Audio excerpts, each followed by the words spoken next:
Vamos a hablar hoy de el comer y el beber de los hijos de Dios.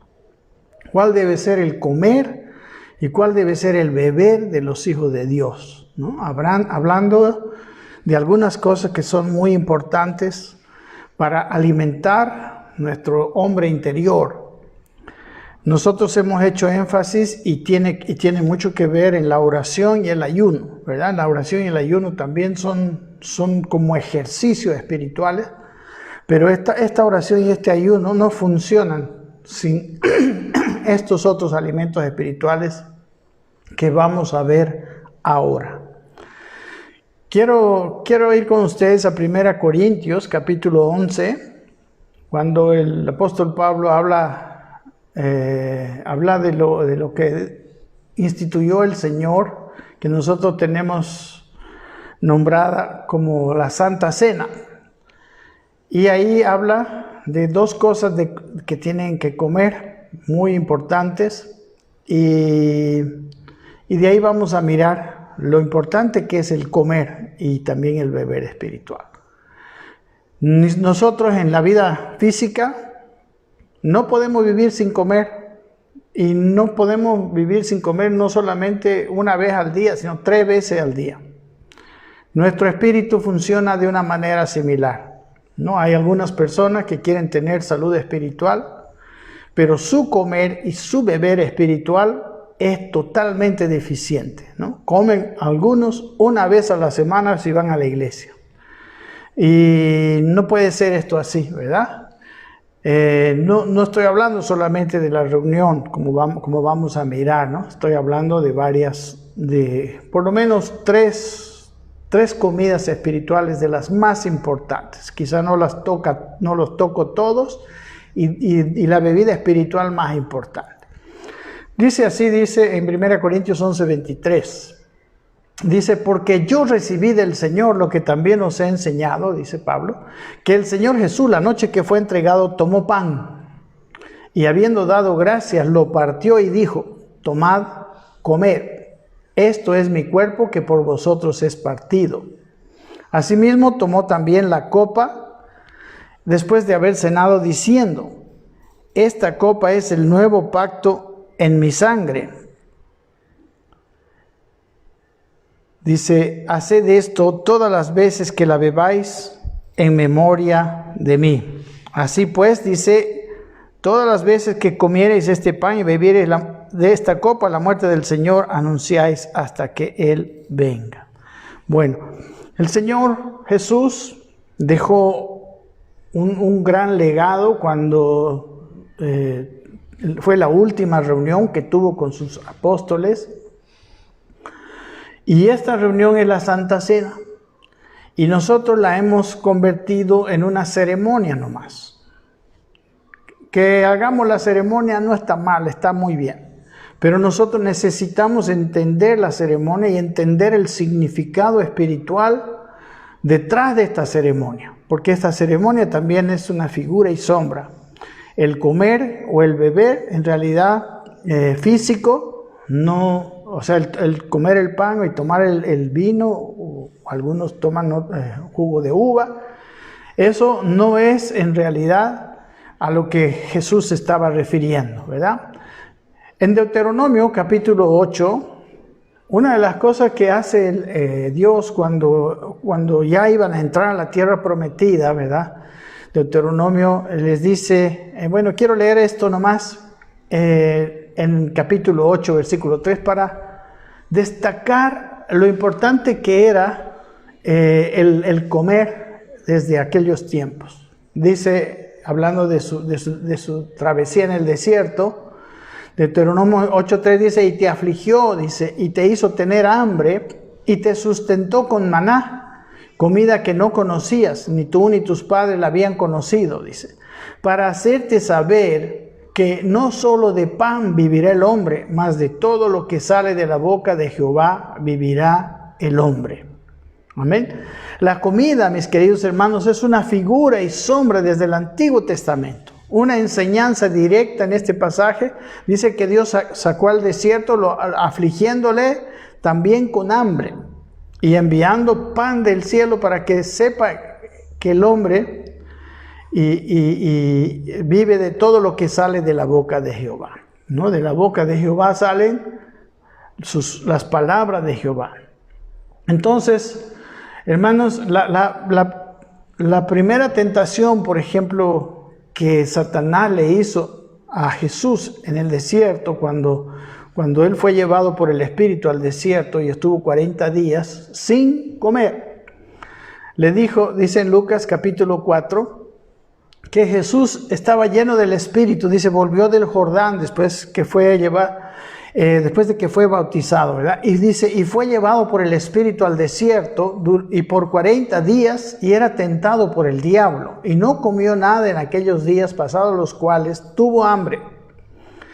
Entonces el diablo le dijo, si eres hijo de Dios, di a esta piedra que se convierta en pan. Jesús respondiéndole dijo, este pasaje que hemos leído de Deuteronomio, escrito está, le dijo, no solo de pan vivirá el hombre, sino de toda palabra de Dios. En este primer caso Dios envió, hemos visto que para el desierto Dios envió el maná para sustentar la vida natural del pueblo. En ambos casos les hizo tener hambre, aquí también a Jesús. Pero en el segundo caso, el hambre de Jesús, mis hermanos, podía haber sido saciado también con el poder de Dios, pero bajo la voluntad de Satanás. Cosa que eso era imposible. Es interesante que se puede usar el poder de Dios bajo la dirección de Satanás. De hecho, esa era la tentación que Satanás tenía para Jesús. Pero Jesús, que conoce esta verdad, él dijo, no, Señor, no solo de pan vivirá el hombre, sino de toda palabra que sale de la boca de Dios. No de tu boca, yo no voy a obedecerte a ti, yo voy a obedecer la palabra de Dios. Amén. Entonces, en este caso están progresando, si te ven, de un hablar de una comida física a un hablar de una comida espiritual. La comida espiritual en realidad en este momento era la obediencia a Dios. Nos recordemos que fue el Espíritu el que lo llevó al desierto y lo llevó precisamente para ser probado. Amén. Después en el Lucas capítulo 3, 21, él estaba siendo bautizado. ¿No? Dice que cuando todo el pueblo se bautizaba, también Jesús fue bautizado y orando, dice, el cielo se abrió y descendiendo el Espíritu Santo sobre él en forma corporal como de paloma, vino una voz del cielo que decía, tú eres mi Hijo amado, en ti tengo complacencia, el versículo 22. Recordemos, mis queridos hermanos, que en este capítulo 3, vino el Espíritu Santo sobre él en forma de paloma. Y ¿por qué vino el Espíritu Santo? ¿Cómo es que vino? No digo por qué, sino cómo es que vino el Espíritu Santo. Cuando Jesús se bautizó, Jesús... Juan el Bautista le había dicho a Jesús que no lo quería bautizar porque él más bien debería ser bautizado por Jesús, ¿no? Pero Jesús le dijo, conviene que cumplamos toda justicia, ¿verdad? Y se bautizó indicando que estaba decidido a mudar la manera de pensar que él había recibido de sus padres, como cualquiera de nosotros, Jesús, para pensar como Dios quería, ¿no? El bautismo, como saben, era la ceremonia de iniciación para las personas que iban a entrar en el tiempo de Jesús a una escuela griega, ¿verdad? A una escuela griega donde ellos se comprometían a pensar como pensaba el precursor de esa escuela griega, ¿verdad? Los de Platón se bautizaban cuando ya el maestro estaba viendo que el discípulo podía ser verdadero discípulo y que ya tenía sus ideas y que iba a pensar como él y que iba a ser un sustentador de sus ideas, un discípulo. Entonces lo bautizaba. Amén. Entonces aquí esto era lo que Jesús está diciendo, y de verdad que una de las cosas muy importantes de igual el bautismo también es una ceremonia, pero en realidad el bautismo, el entrar bajo del agua, no tiene ningún efecto, ¿no? Pero el bautismo tiene un significado. El bautismo era para arrepentimiento. El bautismo era una decisión a un cambio de pensar, de mi vieja manera de pensar a pensar como Dios quiere. Así Jesús se hizo como discípulo de Juan el Bautista para hablar de arrepentimiento, aunque él no tenía nada de qué arrepentirse, pero él era un ejemplo para nosotros. Y él estaba diciendo con eso que la manera de pensar humana iba a quedar a un lado y iba a empezar a pensar como Dios quiere. Y Dios le envió, ¿no?, el Espíritu Santo en forma corporal como de paloma, y vino una voz donde Dios testificó su complacencia por la obediencia de Jesucristo. Amén.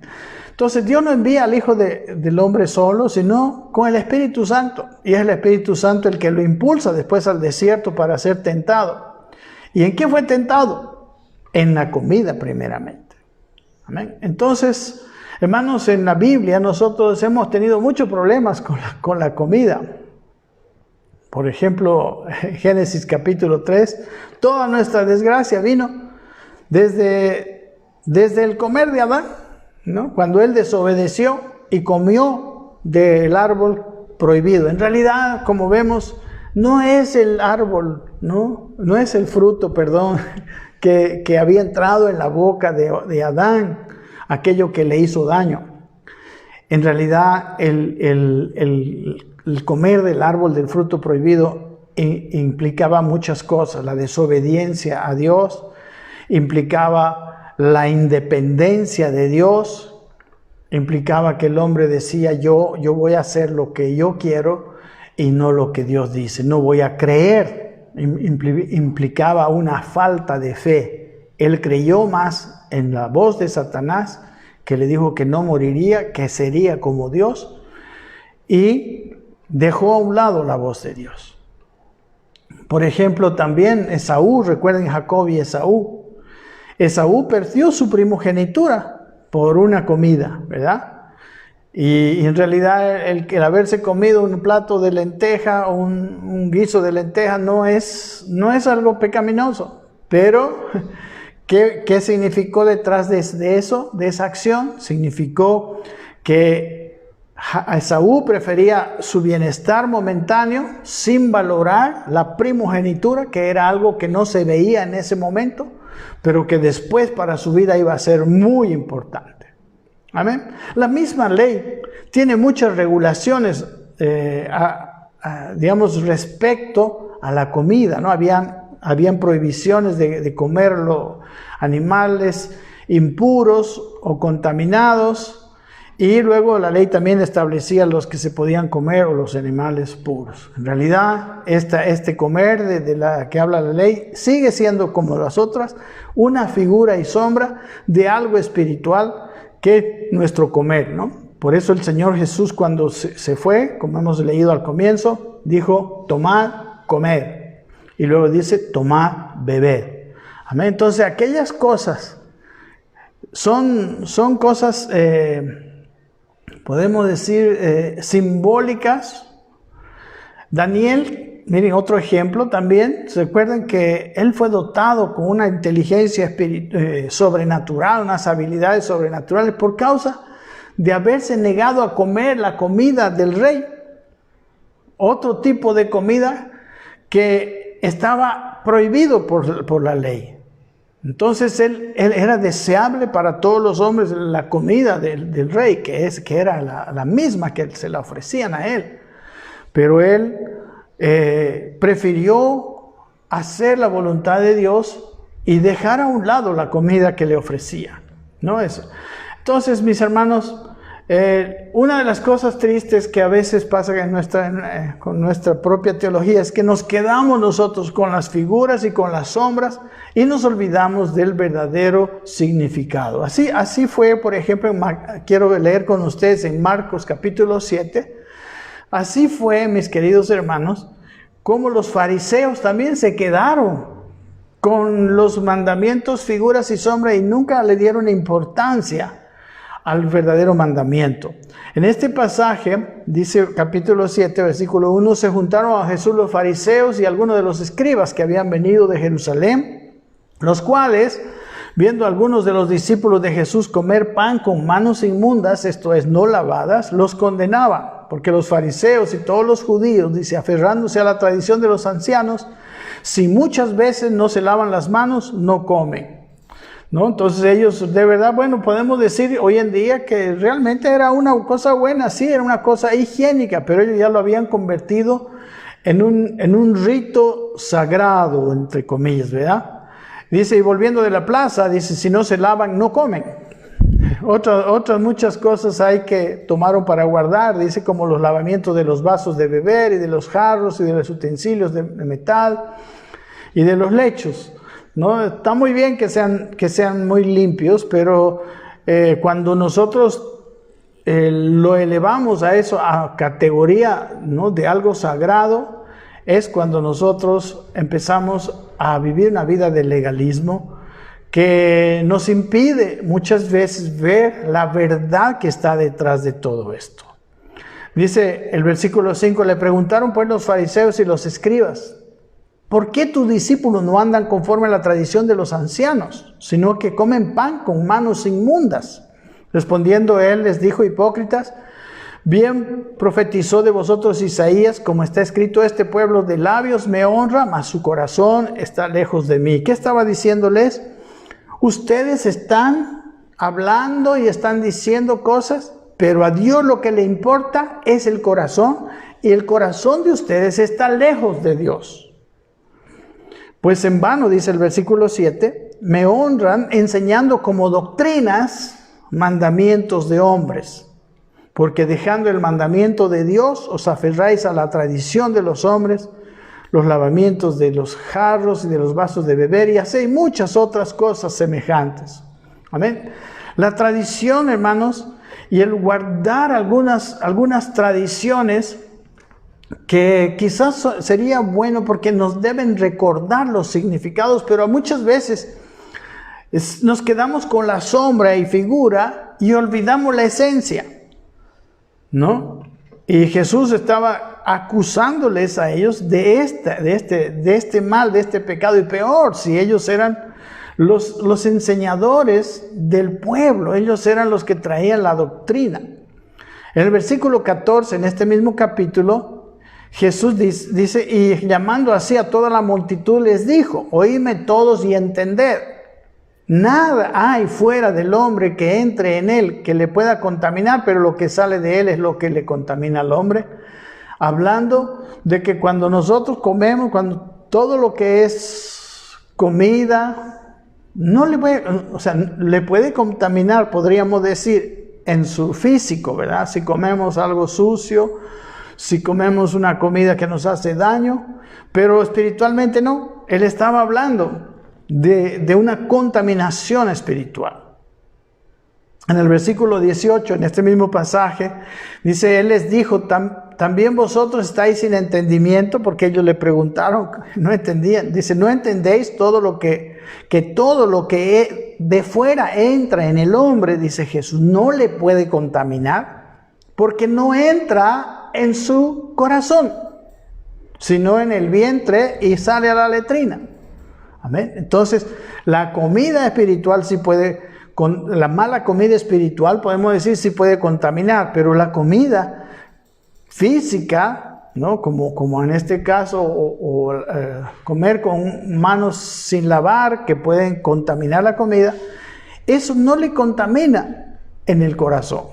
Entonces, y dice el versículo 19, dice, porque no entra en su corazón, sino en el vientre y sale a la letrina. Y dice, esto decía, haciendo limpios todos los alimentos. No hay alimento que no sea limpio, porque el alimento no entra al corazón. Versículo 20 dice, pero decía que lo que del hombre sale, eso contamina al hombre. Porque de dentro del corazón del hombre, dice, salen los malos pensamientos, los adulterios, las fornicaciones, los homicidios, los hurtos, las avaricias, las maldades, el engaño, la lascivia, la envidia, la maledicencia, la soberbia, la insensatez. Todas estas maldades de dentro salen y contaminan al hombre. ¿Y por qué salen y contaminan al hombre? En realidad, porque primero entraron, ¿verdad? Porque de la abundancia del corazón habla la boca. Entonces, mis hermanos, no es la comida física la que entra o sale del hombre que le puede contaminar a los ojos de Dios, ni lo que contamina sus relaciones con los hombres o su relación con Dios. Debemos entender que es la comida espiritual que entra o sale la que puede contaminar la vida verdadera del hombre. La verdadera vida que Dios valora, la verdadera vida que nosotros debemos vivir, que es la nueva vida en Cristo que tenemos. En Juan capítulo 6, este es un capítulo muy precioso y precisamente habla de la comida. Empieza con la multiplicación, ¿no?, de los panes y los peces, ¿no? Y yo no quiero desde el comienzo verlo, sino que versículo 7, cuando Jesús les dice que les den de comer, Felipe dice, les respondió, 200 denarios de pan no bastarían para que cada uno de ellos tomase un poco. Uno de sus discípulos, Andrés, hermano de Simón Pedro, le dijo, aquí está un muchacho que tiene 5 panes de cebada y 2 pececillos. ¿Mas qué es esto para tantos? Entonces Jesús dijo, hacer recostar a la gente, y había mucha hierba en aquel lugar, y se recostaron como el número de 5,000 varones. Y tomó Jesús aquellos panes, y habiendo dado gracia, los repartió entre los discípulos, y los discípulos entre los que estaban recostados. Asimismo de los peces cuanto querían. Y cuando se hubieron saciado, dijo a sus discípulos, recoged los pedazos que sobraron para que no se pierda nada. Y recogieron pues y llenaron 12 cestas de pedazos que de los 5 panes de cebada sobraron a los que habían comido, ¿verdad? Este es un capítulo mucho de comer, ¿no? Al final, este tiene 66, creo, versículos. Y Jesús ahí habla de comer su carne, ¿no?, así como en la Santa Cena, y de beber su sangre, como hemos leído en 1 Corintios capítulo 11. Miren, al día siguiente Jesús Jesús se fue con los discípulos luego de un incidente, ¿no?, en el mar de Galilea. Y dice el versículo 6:26, la gente no lo vio ahí porque primero se fueron sus discípulos y él se quedó orando, y por la noche él se fue caminando. Bueno, este pasaje no nos interesa para lo que estamos hablando. Y la gente, viendo que Jesús no estaba y que los discípulos habían ido, los siguieron al día siguiente. Cruzaron el lago, ¿no? Mucha gente, era una gran multitud, miren. Que 200 denarios no hubiera alcanzado para darles de comer, aunque sea un poco, ¿no? Son 200 sueldos, 200 jornales diarios, ¿no? Era harta gente la que tenían que alimentar. Entonces, cuando ellos llegaron allá, Jesús dice, versículo 26, quisiera ver con ustedes. Dice, respondió Jesús y les dijo, de cierto os digo que me buscáis. Miren, aquí hay otra incongruencia cuando confundimos la figura y la sombra con la esencia y la realidad. Respondiendo Jesús les dijo, de cierto os digo que me buscáis, no porque habéis visto las señales, sino porque comisteis el pan y os saciasteis. Ellos estaban felices porque vieron a Jesús haciendo maravillas y saciaron su estómago. ¿Y qué les dice en el siguiente versículo? Les dice, trabajad, no por la comida que perece, sino por la comida que a vida eterna permanece, la cual el Hijo de Hombre os dará, porque a éste señaló Dios el Padre. Amén. Él aquí les habla a ellos y les da un giro, ¿no?, al trabajo, ¿no?, a aquello por lo cual ellos vivían, ¿no? Muchos hombres viven para trabajar, más que trabajar para vivir. Pero aquí el Señor dice, cuando ustedes vivan, apunten a las cosas, a la comida espiritual, a la comida que a vida eterna, ¿no?, a la comida que alimenta la vida de Dios en ustedes, la cual el Hijo del Hombre les dará, El Hijo del Hombre nos da la comida espiritual que nosotros debemos comer.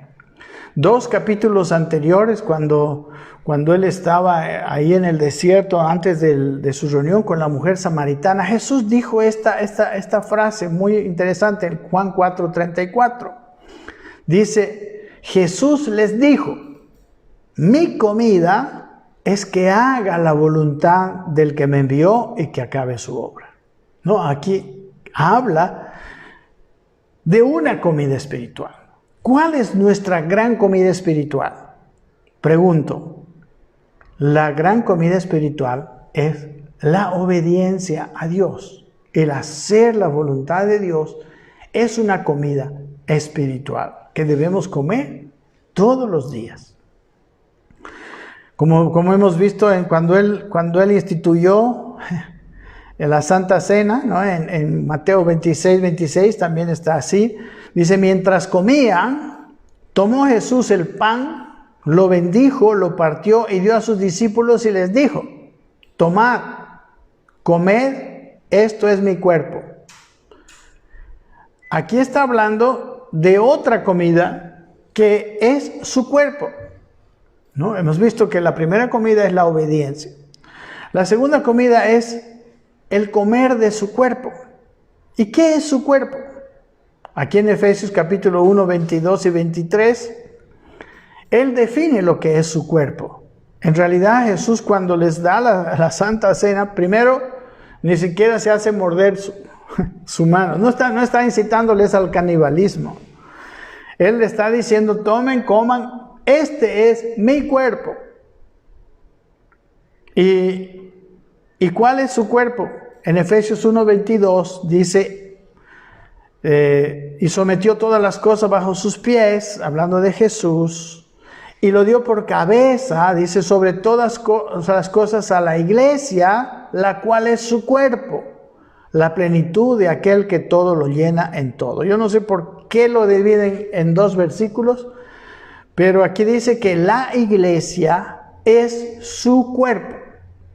Entonces, cuando Jesús está hablando y les está dando de comer y les dice, comed, tomad, comed, esto es mi cuerpo, está hablando de comer de la iglesia. ¿De qué es el comer de la iglesia? Yo ahorita se los voy a mostrar. Es la comunión dentro de la iglesia, la comunión de los santos, la comunión entre nosotros, entre unos y otros que somos de la iglesia del Señor. Este es el comer espiritual.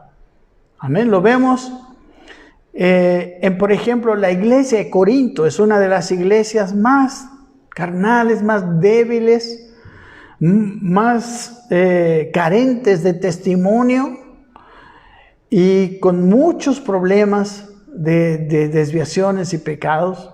Y precisamente la iglesia de Corinto, su falencia grande era la incapacidad de tener comunión porque habían divisiones en Corinto. Por eso hasta en la Cena del Señor y especialmente en la Cena del Señor, cuando el apóstol, esto es lo que les digo primero, pueden ustedes verlo desde el capítulo 1. De hecho, el motivo por el cual Pablo escribió la carta fue porque los de Cloé, ¿no? Unos hermanos que estaban en Corinto le habían informado que había entre ellos contiendas y divisiones, diciendo unos yo soy de Pablo, otros etcétera, yo soy de Apolos. Estaban divididos en facciones, cada uno se consideraba lejos del otro, cada uno se consideraba mejor que el otro, etcétera, y había serias divisiones. Y aún en la Cena del Señor, que lo hemos visto un poquito en capítulo 11 de 1 Corintios, versículo 17, cuando empieza a tratar el tema de la Cena del Señor, él empieza a tratar específicamente ese tema de la falta de comunión entre ellos. Dice el versículo 17, pero al anunciaros esto que sigue, no os alabo, les dice, porque no os congregáis para lo mejor, sino para lo peor. Tristemente, cuando hay divisiones dentro de la congregación, La reunión es más para lo peor que para lo mejor. Dice el versículo 8, pues en primer lugar, cuando os reunís como iglesia, dice, oigo que hay entre vosotros divisiones. Y en parte lo creo, dice. O sea, ¿cuál es el problema?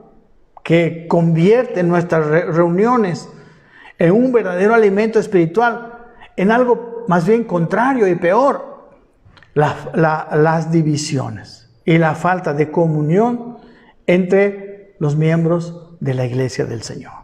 Y dice el versículo, podemos ver, yo quisiera ir, el versículo 20, dice, cuando pues os reunís, dice vosotros, les dice, esto no es comer la cena del Señor. Ellos hacían el rito perfectamente, ¿no? Comían, había una cena previa, igual que la cena que tuvo Jesús con sus discípulos, donde cada uno llevaba algo para cenar, y al finalizar la cena, tomaban lo que nosotros decimos la Santa Cena, ¿no? Compartían el pan y bebían de la copa. Entonces dice que esto, le dice, por causa de las divisiones, en el versículo 20, Pablo dice, esto no es comer la cena del Señor. Porque al comer, le dice el versículo 21, cada uno se adelanta a tomar su propia cena y uno tiene hambre y otro se embriaga, ¿no? La primera muestra de indiferencia, la primera muestra de división, era que algunos llevaban su cena, algunos que tenían dinero se llevaban una gran cena, otros no tenían y se iban así para participar de la cena de todos. Pero ¿qué pasaba? Entonces los que llevaban su propia cena, muy deliciosa, podemos decir, no esperaban a los demás, entonces se apuraban y se la comían. No tenían en cuenta a los que tenían hambre, como dice aquí. Y esto está bien que lo hagan en su casa, dice el versículo 22. Pues ¿qué? Dice, ¿no tenéis casas en que comáis o bebáis? ¿O menospreciáis la iglesia de Dios y avergonzáis a los que no tienen nada? ¿Qué os diré? Dice, ¿os alabaré? En esto no os alabo, definitivamente, ¿no? Entonces, en la congregación se tenía que tener comunión. Amén. Se tenía que tener comunión. Y luego, el versículo 22, luego del versículo 22 en el siguiente, empieza a hablar de la última cena del Señor Jesús. Dice el versículo 23, porque yo recibí del Señor lo que también os he enseñado, que el Señor Jesús la noche que fue entregado tomó pan y habiendo dado gracias lo partió y dijo, tomad, comed, esto es mi cuerpo que por vosotros es partido, haced esto en memoria de mí. Amén. Les mostró lo que Jesús había hablado. Asimismo, y también les estaba haciendo entender que ese su cuerpo fue partido por ellos. Que Él había sacrificado su cuerpo en función de ellos y ellos estaban desunidos. Ellos estaban cada uno viendo su propia comodidad, su propia cena, en las reuniones de la iglesia, donde ellos tendrían que tener unidad, ellos tendrían que comer de la unidad, porque la unidad es un verdadero alimento espiritual.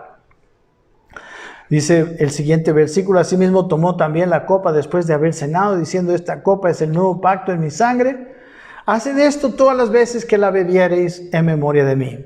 Así pues, todas las veces que comiereis este pan y bebiereis esta copa, la muerte del Señor anunciáis hasta que Él venga. De manera que cualquiera, miren, aquí vamos a seguir viendo el problema de no comer o de comer mal la cena del Señor. De manera que cualquiera, miren, dice, que comiere este pan o bebiere esta copa del Señor indignamente, será culpado del cuerpo y de la sangre del Señor. Tendría Él, o sea, lo que Jesús había tomado sobre sí, que es la culpa de aquella persona, esa culpa volvería a Él. Y dice, por tanto, versículo 28, por tanto dice, pruébese cada uno a sí mismo. Y coma así del pan y beba de la copa. ¿En qué se tenía que probar específicamente? Específicamente tenía que probarse en cuanto a su comunión con los demás, en cuanto a su amor por los otros hermanos de la iglesia, en cuanto a que no se considere como ellos, no de Pablo, otro de Cefas, otro de Apolos. Hermanos, ellos tenían que, antes de tomar la copa del Señor, antes de la reunión de la iglesia, ellos no tenían que arruinar la comunión, ¿no? O sea, es muy serio esto de las divisiones, es muy serio esto de los miramientos y los egoísmos y los juicios que podemos hacernos unos a otros dentro de la iglesia en general del Señor. Podemos nosotros señalarnos las faltas, nosotros podemos discernir lo que no está correcto, pero en un espíritu de edificación y de amor, no en un espíritu de menosprecio, en un espíritu egoísta, en un espíritu sectario. Aquí, mis queridos hermanos, dice que deberían, Deberían probarse a sí mismos, como dice el versículo 28. Y el 29 dice, porque el que come y bebe indignamente, sin discernir el cuerpo del Señor, juicio come y bebe para sí. ¿No? Capítulos antes dice el apóstol Pablo, como en el capítulo 5 por ahí, dice que el que destruyere el cuerpo, el templo del Señor, dice, él será destruido. ¿No? O sea, el destruir la comunión de los santos no solamente le hace daño a uno. Cuando yo estoy con alguien y permanezco enojado con esa persona y siempre estoy así, estoy destruyendo la comunión mía con esa persona y la comunión de esa persona también conmigo. Estoy siendo de tentación y de tropiezo. Es tan serio este asunto que esta es una comida. Por eso el Señor dijo eso en el día de la Santa Cena. Y dice el versículo 30, el resultado final, dice, por lo cual hay muchos enfermos y debilitados entre vosotros y muchos duermen. Recuerden que cuando uno no come, viene la enfermedad y viene la debilidad. Entonces, las reuniones y la comunión del cuerpo de Cristo, que es, mis hermanos, es una verdadera comida espiritual. Ellos no la tenían, ¿no? En el comienzo, miren, la iglesia primitiva se reunía todos los días en las casas y comían y bebían y partían el pan y estaban juntos con alegría y sencillez de corazón. Esa iglesia era poderosa. Esa iglesia estaba bien alimentada, el espíritu estaba fortalecido, la carne estaba lejos. Entonces, mis queridos hermanos, aquí la comida espiritual es la comunión entre los santos. Y aquí también tenemos una bebida espiritual, ¿no? En el versículo 25 dice que tomó también la copa después de haber cenado, diciendo, esta copa es es el nuevo pacto en mi sangre, haced todas las veces que la bebiereis en memoria de mí. ¿No? Había una bebida espiritual. Sí, miren, en el capítulo 6 de Juan, donde hemos leído un rato antes, ya los últimos versículos, en una conversación que tiene Jesús muy larga con los discípulos, vamos a ver el versículo 53 al 57, tratando de entender cómo qué es lo que estaba diciendo Jesús, que es lo mismo. Jesús les dijo, dice, de cierto os digo, si no coméis la carne del Hijo del Hombre y bebéis su sangre, no tenéis vida en vosotros. Y como estamos viendo, no estaba ni incitando al canibalismo ni al vampirismo. No estaba queriendo que ser mordido y comido, no. Hermanos, ¿qué es, recuerden, la carne? El cuerpo del Hijo del Hombre, la iglesia. ¿Y qué es? Ahorita vamos a ver la sangre del Hijo del Hombre. Versículo 54 dice, el que come mi carne y bebe mi sangre, tiene vida en vosotros, vida eterna. Porque el versículo anterior dice, si no comes su carne y no bebes su sangre, no tienes vida. O sea, la vida viene por comer su carne y beber su sangre.